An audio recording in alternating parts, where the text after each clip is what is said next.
Magandang umaga po. Marby Pileta, please subscribe, please watch YouTube channel po. Salamat.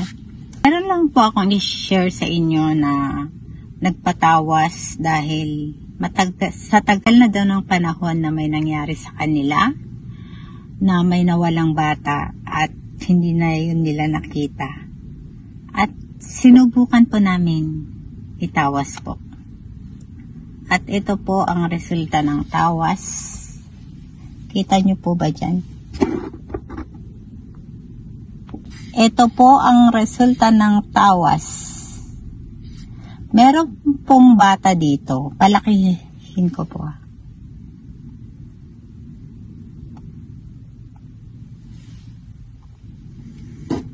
Ayan po, makikita nyo po dyan, di ba po? Meron pong bata dyan. Napaka-amazing po ang tawas na ito.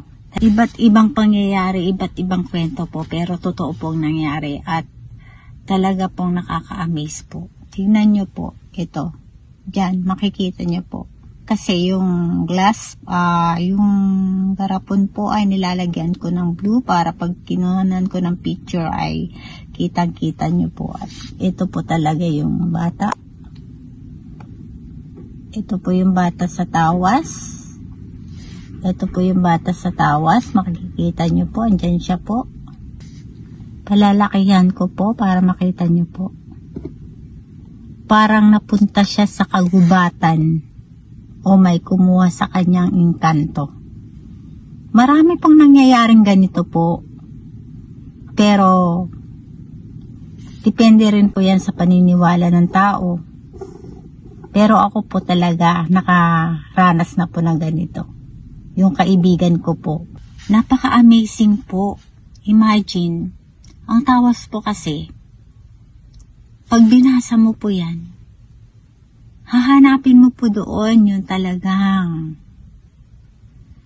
yung reason bakit, yung hinahanap ng nagtatanong sa tawas. At ipapakita po ng Holy Spirit yan po. Totoo po yan. Napaka-amazing po ng tawas na tinuro sa akin from God, gift from God po. Hindi ko po ito magagawa ng sarili ko lang. Kaya, wag na po kayong magdalawang isip pag meron po kayong nararamdaman na negative sa inyong paligid. At mga nawawala po, mga hula, nahulaan po lahat ng tawas po. Totoo po yan. Kaya, sa dami ko na pong natatawas at pinapakita ko po sa inyo ang totoo. Dito kasi pinipicturan ko po yung garapon. Kung live din po ang gusto nyo, pwede rin po. Anytime po pwede. Basta maniwala lang po kayo. Believe po. Iba na po ang panahon ngayon. Pero ang panahon ng mga negative ay nandyan lang po yan. Hindi na po yan mawawala. Salamat.